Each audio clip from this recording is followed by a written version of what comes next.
Olá, meu nome é Pablo Vilaça, sou diretor do portal Cinema em Cena, crítico de cinema, e no videocast de hoje eu vou fazer uma coisa que eu venho hesitando a fazer há muito tempo, que é falar um pouco sobre o Poderoso Chefão. O Poderoso Chefão, para quem acompanha o Cinema em Cena e o que eu escrevo há algum tempo, sabe que o Poderoso Chefão, a trilogia O Poderoso Chefão, para mim é a coisa mais perfeita que o cinema já criou.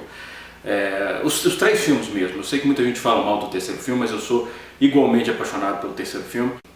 Hoje eu vou falar um pouquinho rapidamente sobre o primeiro filme e mais brevemente ainda sobre o segundo em relação a três elementos.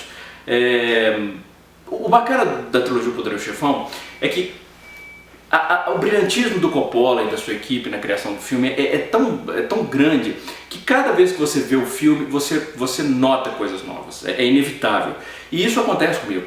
Mesmo tendo assistido aos três filmes já tantas vezes, todas as vezes que eu assisto aos filmes, eu pesco coisas novas e eu sempre fico fascinado. Eu falo, meu Deus, como é que eu não tinha notado isso antes?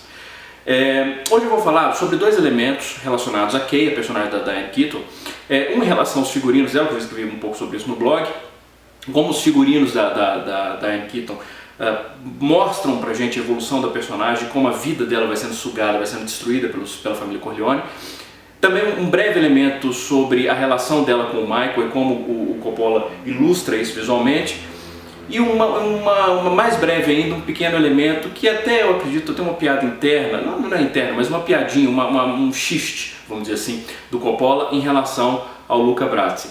Vamos começar falando então sobre os figurinos da Diane Keaton no filme. Uma coisa sensacional é a maneira como as roupas que a Diane Keaton usa ao longo dos filmes ilustra o estado de espírito, a personalidade dela, que é uma função óbvia do figurino. O figurino não tem só que ser verossímil, não tem só que ser plausível dentro da lógica do personagem. Um figurino, assim também como design de produção, ele tem que passar pra gente informações importantes sobre o personagem, sobre o ambiente, etc. E os figurinos da Diane Keaton, além de serem plausíveis, são congruentes com relação à época em que o filme se passa, em relação à passagem do tempo, mas eles também exercem essa função de mostrar pra gente elementos sobre a evolução dela como personagem. Basicamente, todas as vezes que nós vemos a Kay, principalmente antes dela se envolver de fato, ela casar com o Michael Corleone, as roupas da Kay elas contrastam muito com as roupas usadas pelo restante dos personagens. A família Corleone é uma família sombria, obviamente, é uma família que, justamente por isso, apropriadamente veste roupas sempre de tons mais escuros, mais sóbrios, muito cinza, muito marrom, muito preto. E a Kay não, aqui ela destaca disso desde a primeira vez que a gente vê no filme, quando ela chega no casamento, logo no início do filme, com o Michael. Então ela já está usando laranja. Laranja e vermelho vão ser duas cores recorrentes nos figurinos da Kay ao longo do filme. O laço vermelho, o vestido vermelho, laranja. A segunda vez que a gente vê a Kay é no período do Natal, quando ela vê de relance a notícia de que o Dom Vito Corleone foi baleado e para falar com o Mike. Vocês vão reparar que ela vai estar usando um sobretudo marrom, mas por baixo tem o vestido laranja, que é a cor característica que ela costuma usar. Aqui. Então dá pra ver. Então por baixo do sobretudo ela continua a usar as cores características laranja e vermelho que ela usa ao longo do filme. A cena seguinte que a gente vai ver a Kay é quando ela tem um último jantar com o Michael.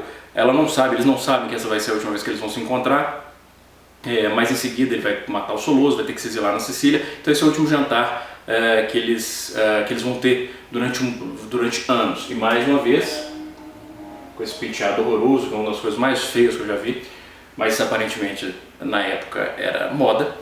Na época que o filme se passa, então de novo ela usando a roupa vermelha em contraste com todas as outras roupas da família Corleone, a roupa que os outros usam. Então de novo, de acordo, ele e os Corleone sempre usando cores sóbrias e ela uma cor que se destaca muito. Na cena seguinte, e essa é uma cena que o contraste se torna muito óbvio, é quando a Kay e o Michael já está passando anos na Sicília, já se casou, ela não sabe disso ainda, ela está tentando entrar em contato com o Michael continuamente. Ela vai até a casa dos Corleone e vai conversar com o Tom Hagen, o personagem do Robert Duvall. Vocês podem ver, ele está usando de novo as cores escuras que os Corleone sempre usam, e ele vai se encontrar com a Kay e de novo vocês vão notar que o padrão contraste é muito óbvio. Hey! Weren't expecting you, Kay. You should call. Yes, well, I have. Quer dizer, tanto o batom muito vermelho, as roupas vermelhas, o chale. Então é, de novo, mantendo o padrão. Bom, e aí ela se casa com Michael Corleone e a vida dela começa a mudar. E à medida que a vida dela começa a mudar, as roupas dela, os figurinos dela começam a mudar. E começa a mudar por quê? Porque ela entra naquela família, que é uma família que basicamente destrói tudo que ela toca. Por mais que, principalmente depois que o Michael assume o controle da família, porque apesar de ter a frieza, a inteligência, a visão estratégica do pai, Dom Vito Corleone, falta ao Michael uma coisa que o Dom Vito tinha, que era o calor familiar, a preocupação com a família em minúscula, mais do que a preocupação com a família em maiúscula. Isso falta ao Michael. A preocupação dele com a família em maiúscula, com a sua família mafiosa, é maior do que com a sua família nuclear.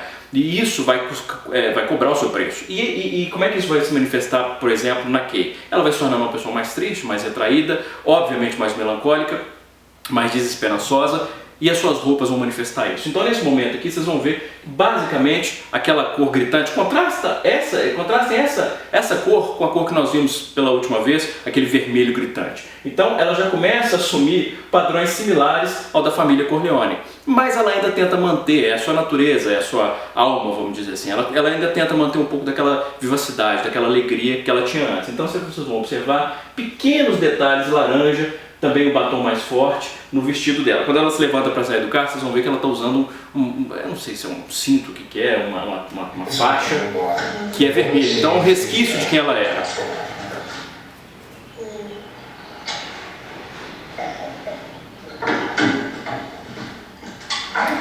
Well, Michael, my sister wants to ask you something. Os padrões, né? Os padrõezinhos discretos na roupa. Collins should be godfather to the little boy.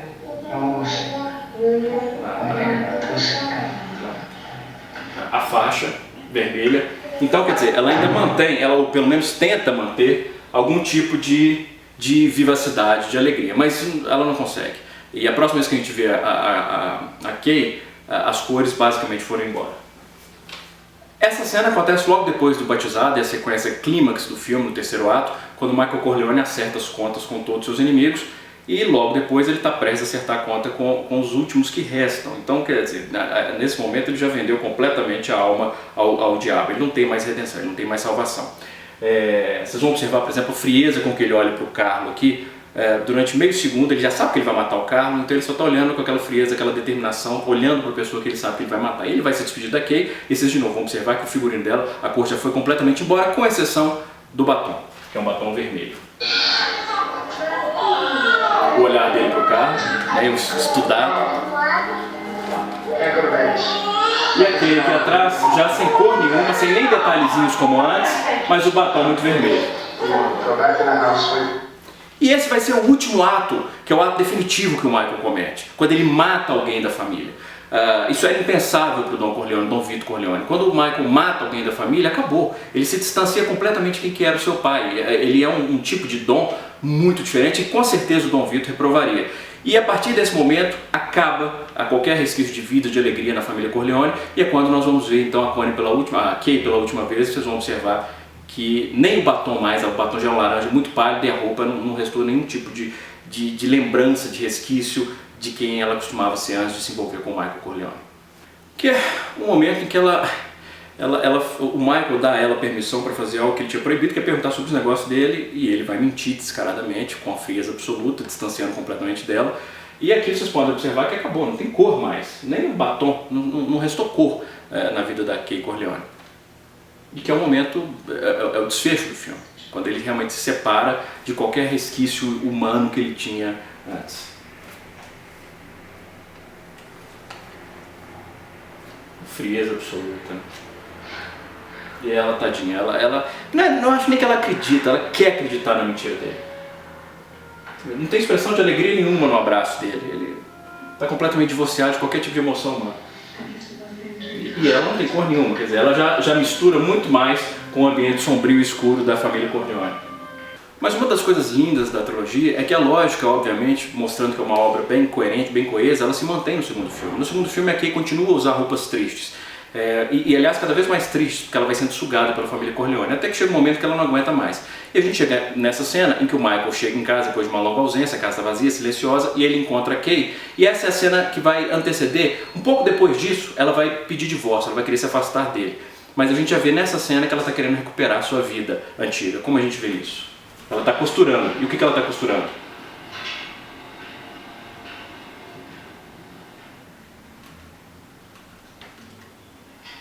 Ela está costurando uma roupa laranja, ela está querendo trazer a alegria, a velha Kay de volta. Então ela tá, é a dica do que ela já está querendo fazer, ela já está planejando se afastar da família Corleone.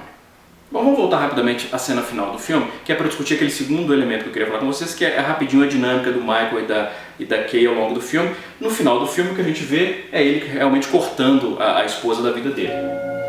Uma profundidade de campo pequena para ressaltar a distância entre os dois, ela aqui na frente, desfocada, e ele lá no fundo, sendo abraçado, sendo homenageado, sendo reconhecido como o novo chefe da família. Todas as cores escuras de novo. E ela olha, e aí ela percebe que não tem como ela mentir para ela mesma, que ele realmente é um assassino. E o que a gente tem? Dói, ele corta da vida dela, do mundo dele. Mas esse corte, ele começa lá atrás, lá no começo do filme, de uma maneira muito sutil. Vamos voltar, que começa quando ele volta a se relacionar com a família Corleone. Vocês vão lembrar que na primeira cena que ele chega com a Kay, eles dançam, quer dizer, eles são muito próximos, depois eles se sentam para comer durante a recepção do casamento, é uma mesinha pequena, eles estão muito próximos um do outro, e aí ela vê a notícia de que o Don Corleone morreu, foi baleado, e ele vai ligar para casa para saber o que aconteceu. Então ele está começando a se envolver com os negócios da família. E o que ele faz? Percebam a ação do Michael Corleone quando ele vai ligar para casa. O que é a primeira coisa que ele faz?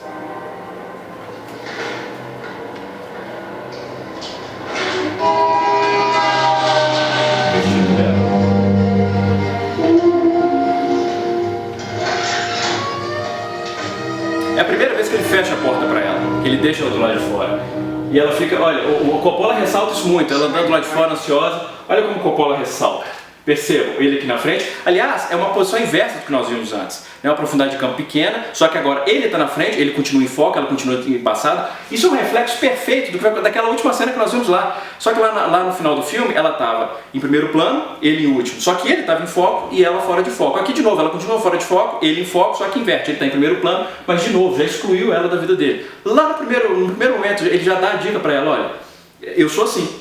Eu sou assim. E essa dinâmica vai se ressaltar mais tarde naquela cena do jantar que nós vimos, que ela está usando aquele vestido vermelho com aquele penteado horrível.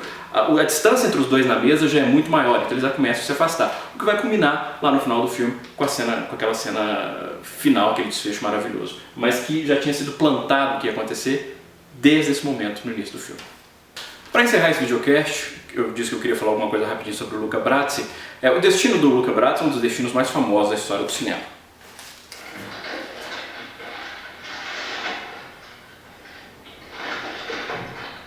What the hell is this? That's a Sicilian message.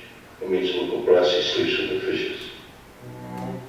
O fato dele dormir com os peixes, ou como eles traduziram na legenda, virar comida de peixe, virou, enfim, uma das coisas, um dos momentos mais famosos do filme. Mas que o Coppola já tinha, de novo, ele gosta dessa carpintaria dramática, de dar pistas para levar a recompensa, ele já tinha indicado na cena final do Luca Brasi o que ia acontecer. Aqui é o momento em que o Luca Brasi está indo encontrar com o Bruno Tattaglia, amando do Don Corleone, para se infiltrar e fingir que está querendo trair a família Corleone. Olha o que o Coppola vai fazer nessa cena. Lembrem-se que depois desse encontro, o Luca Brasi vai dormir com os peixes. Logo no começo da cena, quando ele vai encontrar com o Bruno Tattaglia. Ele entra no restaurante da família Tattaglia, o Coppola gira a câmera e ele já está com os peixes. Isso é um detalhezinho que eu acho divertidíssimo. E no final da cena, quando, enfim, os Tattaglia realmente, o Bruno Tattaglia e o Soloso matam o Luca Brasi, a última imagem que a gente tem do Luca Brasi é justamente dele, de certa forma, já dormindo com os peixes.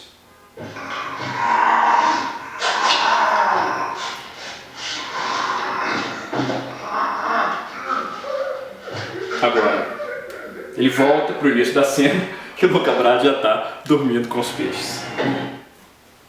É por isso que o Poderoso Chefão é o Poderoso Chefão. Um grande abraço e bons filmes.